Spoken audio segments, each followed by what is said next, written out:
ಖಾಲಿ ಜನಾರ್ದನ ರೆಡ್ಡಿ ಹಾಗೂ ಅರುಣಾ ಲಕ್ಷ್ಮಿ ಇವತ್ತು ಬಿಜೆಪಿಗೆ ಸೇರ್ಪಡೆಯಾಗಿದ್ದಾರೆ. ಇವತ್ತು ಬೆಳಗ್ಗೆ ಯಡಿಯೂರಪ್ಪ ಮತ್ತು ವಿಜಯೇಂದ್ರ ಸಮ್ಮುಖದಲ್ಲಿ ಬಿಜೆಪಿಗೆ ಸೇರ್ಪಡೆಯಾಗಿದ್ದಾರೆ. ನಮ್ಮ ಜೊತೆ ಜನಾರ್ದನ ರೆಡ್ಡಿ ಪತ್ನಿಯಾಗಿದ್ದಂಥ ಅರುಣಾ ಲಕ್ಷ್ಮಿ ಅವರು ಕೂಡ ಇದ್ದಾರೆ. ಅವ್ರನ್ನೇ ಕೂಡ ನಾನು ಮಾತಾಡ್ತೀನಿ. ಮೇಡಮ್, ಬಹಳ ದಿನಗಳ ನಂತರ ಬಿಜೆಪಿಗೆ ಸೇರ್ಪಡೆ ಆಗಿದ್ದೀರಾ, ಏನು ಹೇಳ್ತೀರಾ ಅಂತ? ತುಂಬ ಸಂತೋಷ ಅನ್ನಿಸ್ತಾ ಇದೆ ಅಮ್ಮ. ಮಾತೃಪಕ್ಷಕ್ಕೆ ಮರಳಿದ್ದು ಯಾರಿಗಾದರೂ ನೀವು ನೋಡ್ರಿ, ತಾಯಿ ಮಡಿಲಿಗೆ ಸೇರಿದ್ದು ಸಂತೋಷ ಅನ್ನಿಸ್ತಾ ಇದೆ. ಮತ್ತೆ ಯಾಕೆ ಬಿಜೆಪಿಗೆ ಸೇರ್ಪಡೆ ಆಗಬೇಕು ಅನಿಸ್ತು ಮೇಡಮ್? ಇವಾಗ ಜನಾರ್ದನ್ ರೆಡ್ಡಿ ಅವರು ಹೇಳಿದ್ದಾರೆ, ಸನ್ಮಾನ್ಯ ಶ್ರೀ ಮೋದಿಜಿ ಅವರ ನೇತೃತ್ವದಲ್ಲಿ ಇಡೀ ವಿಶ್ವವೇ ನಮ್ಮ ದೇಶದಲ್ಲಿ BJP ಬರಬೇಕು, ಮೋದಿ ಅವರು ಪ್ರಧಾನಿ ಆಗಬೇಕು ಅನ್ನೋ ಇದು ಇದೆ. ಅದ್ರಗೋಸ್ಕರ ನಾವೆಲ್ಲ ನಿಲ್ಲಬೇಕು. ನಮ್ಮ ಪಕ್ಷ ಇದು ಮಾತೃಪಕ್ಷ.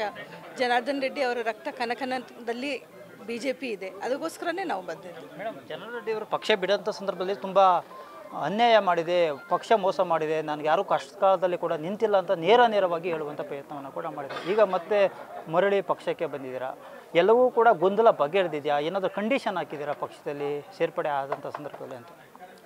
ಏನು ಗೊಂದಲಗಳಿಲ್ಲ, ಏನು ಕಂಡೀಷನ್ಗಳಿಲ್ಲಮ್ಮ. ಎಲ್ಲ ಪರಿಸ್ಥಿತಿ ಚೆನ್ನಾಗಿದೆ, ಎಲ್ಲರೂ ಸಂತೋಷವಾಗಿದ್ದೀವಿ ನಾವು. ಮೇಡಮ್, ಈಗ ಲೋಕಸಭಾ ಚುನಾವಣೆ ಬರ್ತಾ ಇದೆ. ಈಗ ಕ್ಷೇತ್ರದಲ್ಲಿ ಏನಾದರೂ ನೀವು ಕ್ಯಾಂಪೇನು ಯಾರ ಪರವಾಗಿ ಪ್ರಚಾರ ಮಾಡ್ತೀರಂತ? ನಾನು ಪಕ್ಷದಗೋಸ್ಕರ ಮಾಡಿದ್ದು ಬಳ್ಳಾರಿ ವಿಧಾನಸಭಾ ಕ್ಷೇತ್ರದಲ್ಲಿ. ನಾನು ಅಲ್ಲಿ ಕೆಲಸ ಮಾಡ್ತೇನೆ ಪಕ್ಷದ ಪರವಾಗಿ. ಮೇಡಮ್, ನಿಮ್ಮ ಕಾರ್ಯಕರ್ತರಿಗೆ ಏನು ಹೇಳೋಕ್ಕೆ ಇಷ್ಟಪಡ್ತೀರಾ ಅಂತ? ನಮ್ಮ ಕಷ್ಟದ ದಿನಗಳಲ್ಲೆಲ್ಲ ನಮ್ಮ ಕಾರ್ಯಕರ್ತರು ನಮ್ಮ ಜೊತೆಗಿದ್ದಾರೆ. ಅವ್ರಿಗೆಲ್ಲರಿಗೂ ನನ್ನ ಧನ್ಯವಾದಗಳನ್ನು ಹೇಳ್ತಾ ಇದ್ದೀನಿ. ಅವರು ನಮ್ಮ ಜೊತೆಯಲ್ಲಿ ಈಗ ಏನು ಲೋಕಸಭಾ ಚುನಾವಣೆಗೆ ಅವರೆಲ್ಲರೂ ಕೆಲಸ ಮಾಡ್ತಾರೆ ನಮ್ಮ ಜೊತೆಯಲ್ಲಿ. ಮೇಡಮ್, ಏನಾದರೂ ಕಂಡೀಷನ್ ಏನಾದರೂ ಹಾಕಿದ್ದಾರಾ ಮೇಡಮ್? ಏನೂ ಇಲ್ಲಮ್ಮ, ಕಂಡೀಷನ್ಸ್ ಏನೂ ಇಲ್ಲ. ಮೇಡಮ್, ಈಗ ಹೈಕಮಾಂಡ್ ಏನಂತ ಸೂಚನೆ ಕೊಟ್ಟಿದೆ ಅಂತ ಪಕ್ಷ ಸೇರ್ಪಡೆ ಆದಂಥ ಸಂದರ್ಭದಲ್ಲಿ ಏನಂತ ಏನಾದರೂ ಕಂಡೀಷನ್ ಏನಾದರೂ ಹಾಕಿದ್ದೀರಾ? ಏನಾದರೂ ಡೈರೆಕ್ಷನ್ ಏನಾದ್ರು ಕೊಟ್ಟಿದ್ದಾರಾ? ಆ ಥರ ಏನೂ ಇಲ್ಲಮ್ಮ.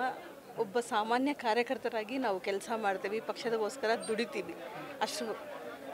ಮೇಡಮ್, ಶ್ರೀರಾಮುಲು ಕೂಡ ಆರಂಭದಲ್ಲಿ ರೆಡ್ಡಿಯವರು ಅವ್ರ ಮಧ್ಯೆ ಬಾಂಧವ್ಯ ವೈಮನಸ್ಸು ಕೂಡ ತುಂಬ ಇತ್ತು. ಈಗ ಬಹಳ ದಿನಗಳ ನಂತರ ವೇದಿಕೆ ಹಂಚಿಕೊಂಡಿದ್ದಾರೆ. ಇದಕ್ಕೆ ಸಂಬಂಧಪಟ್ಟಂತೆ ಎಲ್ಲವೂ ಸಮಸ್ಯೆ ಬಗೆಹರಿದಿದೆಯಾ, ಗೊಂದಲ ಬಗೆಹರಿದಿದೆಯಾ? ಇವಾಗ ಸದ್ಯಕ್ಕೆ ಅಂತ ಅಲ್ಲ, ಮುಂಚೆನೂ ಇಲ್ಲ, ಇವಾಗ ಇಲ್ಲ, ಯಾವಾಗ ಇರಲ್ಲ. ಸ್ನೇಹನೇ ನಿಮಗೆ ಗೊತ್ತು, ಸ್ನೇಹ ಹೇಗಿರುತ್ತೆ ಅಂತ. ಎಲ್ಲ ಚೆನ್ನಾಗಿದೆ. ಕೊನೆಯದಾಗಿ ನಿಮ್ಮ ಕಾರ್ಯಕರ್ತನ ಯಾವ ರೀತಿ ಮನವೊಲಿಸ್ತೀರಾ? ಅವರೇನು ಒಮ್ಮತದಿಂದ ಹೇಳಿದ್ದಾರೆ. ಜನಾರ್ದನ್ ರೆಡ್ಡಿ ಅವರು ಯಾವ ಪಕ್ಷದಲ್ಲಾದರೂ ನಾವು ಇರ್ತೀವಿ, ಅವ್ರ ಜೊತೆ ಇರ್ತೀವಿ ಅಂತ ಅವರು ಹೇಳಿದ್ದಾರೆ. ಅದರಂತೆ ಅವರು ಕೆಲಸ ಮಾಡ್ತಾರೆ. ಇದಿಷ್ಟು ಜನಾರ್ದನ್ ರೆಡ್ಡಿ ಪತ್ನಿ ಅರುಣಾ ಲಕ್ಷ್ಮಿಯವರ ಮಾತು. ಕ್ಯಾಮ್ರಾಮನ್ ಓಂ ಪ್ರಕಾಶ್ ಜೊತೆ ಕೃಷ್ಣ, ಫ್ರೀಡಮ್ TV, ಬೆಂಗಳೂರು.